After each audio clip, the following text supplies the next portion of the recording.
Alright, we're gonna look at another potential powerful Ghostface build and see how Play Their Food can be used on this killer. So you should know when and when not to farm Play Their Food stacks. One good time to farm for stacks is when you have someone hooked and you intend on securing the stage and the Obsession is one of the people who come for the rescue. You can also farm stacks in your recovery time, such as when you down someone near the Obsession or if you get revealed. You can't really do much else when your power's on cooldown, so it's best to spend time getting your stacks. But don't farm stacks if everyone else is on gens. You need to get it down at this point. Overall, it's better to farm stacks if the survivors are in a disadvantageous position, like if they're healing or you're about to down someone who's dead on hook. Though overall, you still want to be playing like you weren't using the perk because it's very easy to fall into bad habits while using it. Like you might find yourself getting revealed and farming your stacks, and then going after someone who you might have brute force stalked in chase. Don't do that. That's kind of a sleazy way to play Ghosty in my opinion, to put it bluntly, and it's just cheesing a pretty strong perk. That being said, let's see how it fares in some actual matches.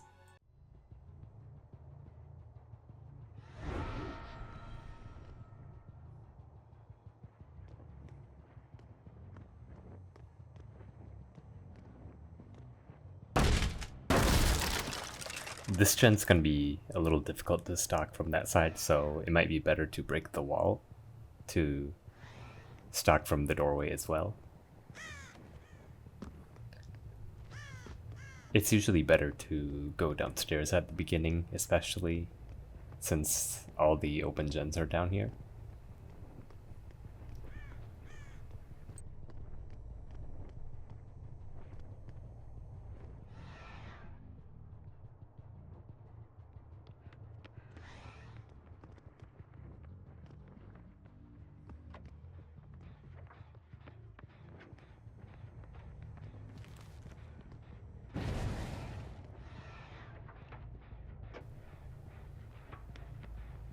I think I leaned a bit improperly there.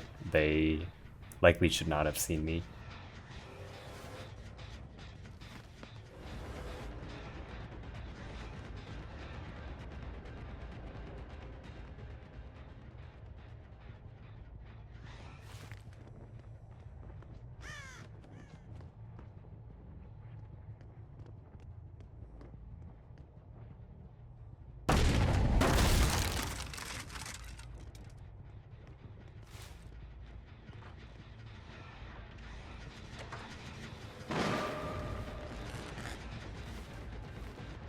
I think it's fine to not have to down a new one right now, since none of the gens have significant progress yet, as far as I can tell.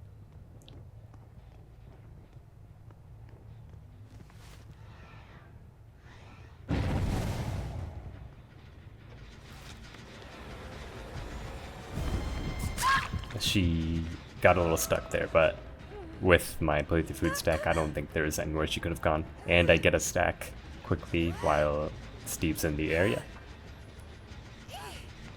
I could probably get another stack right now, yeah.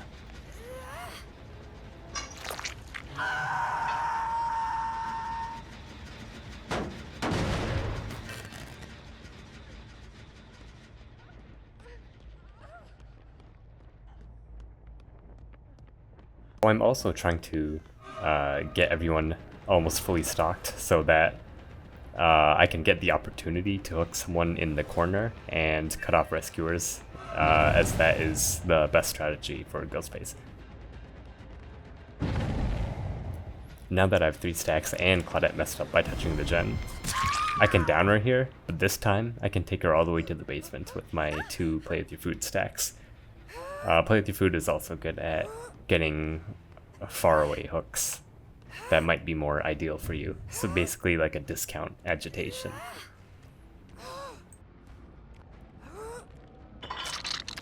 Now I can pretty much guarantee that no one can save Claudette at all. And even if they do 3 gens here, which Rancor tells me that they are, that's fine, because with 1 person dead and 2 gens remaining, that'll still put me in an ideal situation, because Ghostface is one of the best 1v3 killers in the game.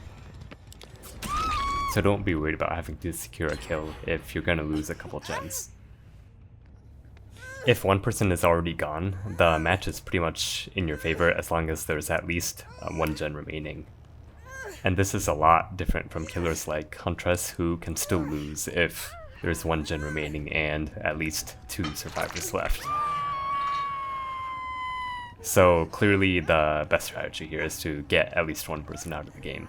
After that, you can top up your remaining playthrough food stacks and slug the remaining survivors, though sometimes it's better to just hook them.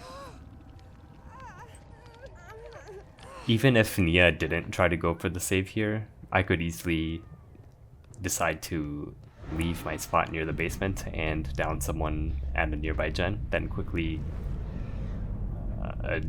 intercept any rescuers who might be going for the save. So just sticking on gens and neglecting hook saves is not an option.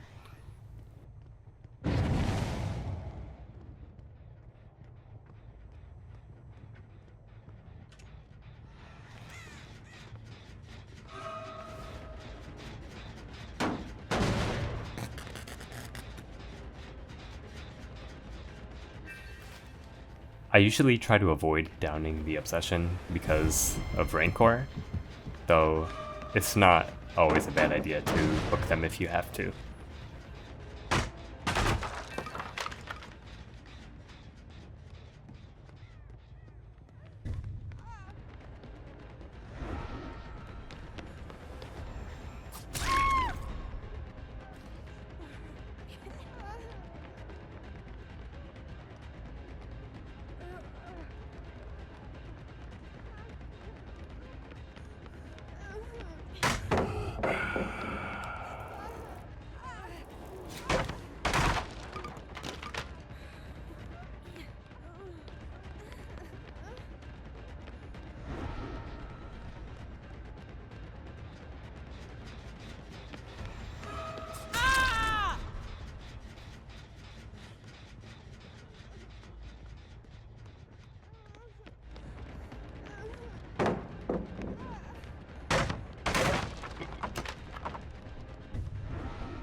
Nia might try to drop down from above, but I don't want to go too far away from the slugs, especially in the case of Unbreakable. So there's no harm in waiting for Nia to attempt to pick up someone. But she's right here, so I probably can get her.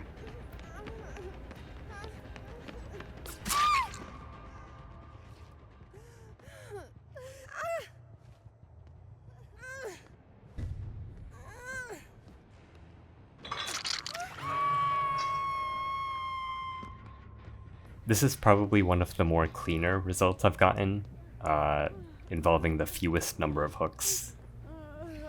Which might sound bad from a points perspective, but when you're trying to do things as efficiently as possible, this is the best way to do it.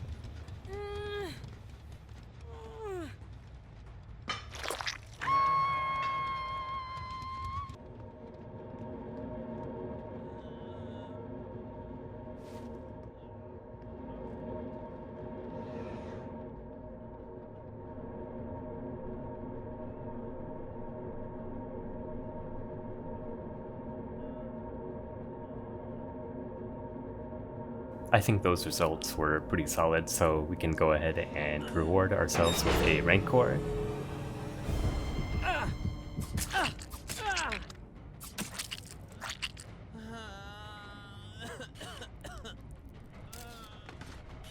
Notice how we haven't hooked the Obsession at all, which is especially ideal for this, but it's not something you want to force yourself into. If you're in the scenario where the Obsession is the best person to go for, then don't hesitate to hook them. Seems like Kate was a little inexperienced here, but I didn't even go for her until the very end, so her skill level seems to be a little irrelevant in this case. Someone seems a little salty, but that is to be expected after they went down so unceremoniously. Anyway, let's move on to the next one.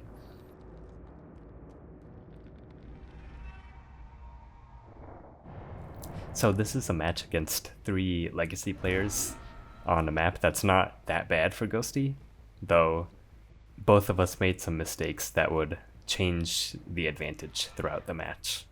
Regardless, I think we both played well, and a few decisions allowed me to get a more favorable result.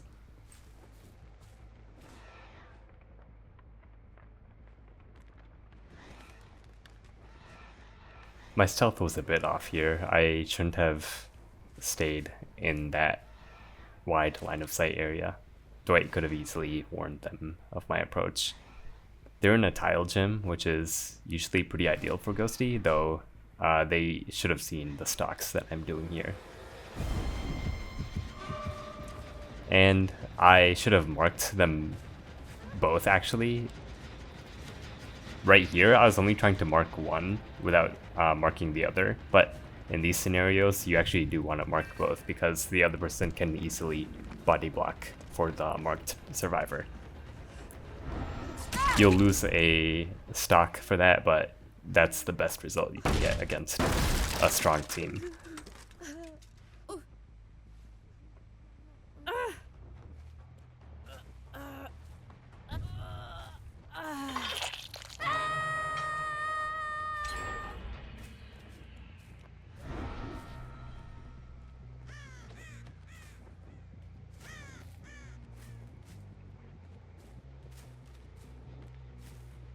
Ideally, I would have wanted to be in stealth before Rancor happened, just so they don't know I'm running that perk. But it is what it is. But yeah, when everyone's split up on gens like that, and you have someone hooked on the first stage, you can't stay at the hook. Even though Cheryl is working on the gen and lost her decisive. Because see, if I went for her again, these gens would be finished. And all it would take is a body block and some strong pellets for me to lose even more gens and ultimately the game if I were to tunnel Cheryl. To make matters worse, neither of these gens seem to be pretty stockable from what I can tell, so I was left in a bad situation either way. The play here would be to stock both Dwight and Claudette on these gens and go back to the hook and down Cheryl and rehook her to ensure that no one would be able to go for the save since everyone would be 99'd. That's what you want to do when there's a lot of open gens and you don't have all your stacks of play with your food. But right now I'm in a pretty disadvantageous position.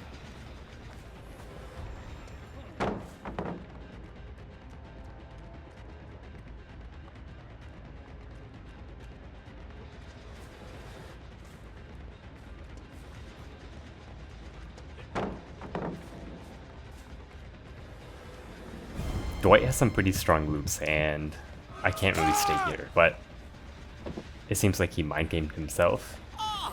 That might allow me to turn the match around.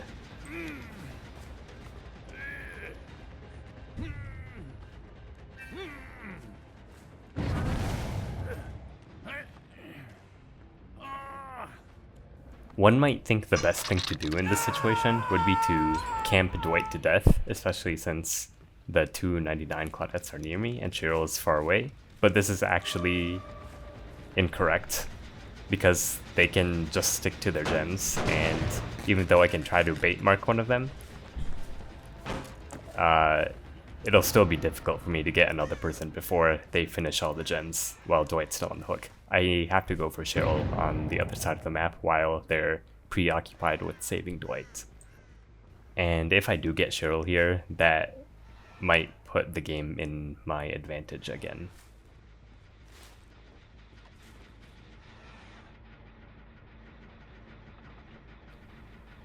Play with your food especially is helpful in these kinds of situations since the perk increases the number of gens that you can contest, so you have a higher chance of getting the person you want at the right time. Now it's better to secure the stage on Cheryl and intercept any rescuers, though I need to be careful about Dwight, who's not stocked yet. You might be thinking that Reassurance, the new perk coming in the next chapter, will counter this particular playstyle, though if you get survivors in good places like the basement or corners of the map, as well as marks on the other survivors, they might not be able to use their Reassurance before the teammate dies. This is also another good time to farm playthrough food stacks, as you're not really losing anything here, and they're the ones who have to make the save. If you stand still for around 6 to 7 seconds, you'll break chase and you'll get your stack without having to move away from the survivor, or even look away. Pretty much the only thing the survivors can do in this type of situation is bring both marked players right next to the hook, so I have to still down one of them while the other person gets the save, but at that point I'll get 2 downs, so that's probably not the best situation anyway. With 2 stacks, I still might have gotten her, even if she fast vaulted that properly. Though her stock was also about to run out, so it's kind of hard to say. Regardless, I did make another mistake here by not hooking Claudette, in which case the play would be to hook her in the corner, then intercept anyone who tries to save, or simply pick one of them off, as they're both essentially one-shottable, as Dwight's almost 99, and then go for the other person.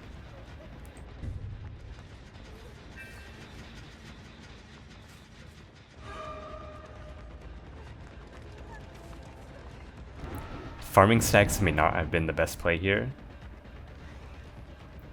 It might have been better to just slug Claudette and look for the other survivors.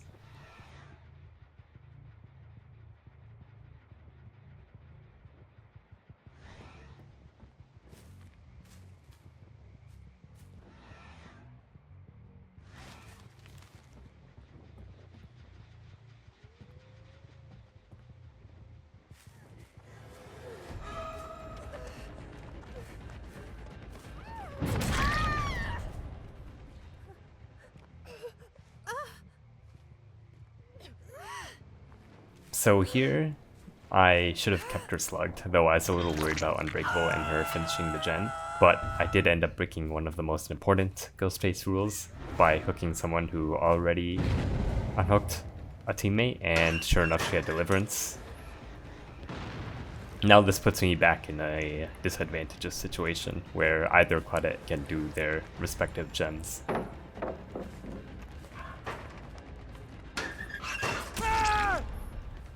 Again, with 2 stacks of playthrough food, and at this particular loop, I probably would have gotten Dwight without any trouble, even if he hadn't messed up his vault. Claudette being here also jeopardizes their position, though even if she was on the nearly finished gen, what I could have done was just down her on the spot, whether it be by farming stacks or downing her normally, then wait for the other Claudette to finish their gen, and Rancor this Claudette immediately, then pick off the remaining survivors whose gates were on my side of the map. So this was still winnable even if they played this part perfectly.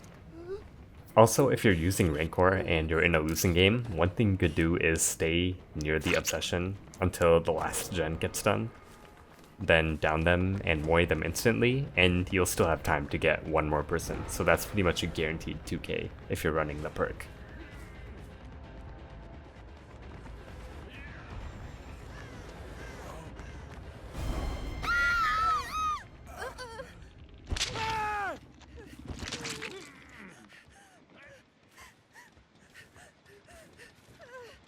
So that was pretty close, though it's not often you see legacy players.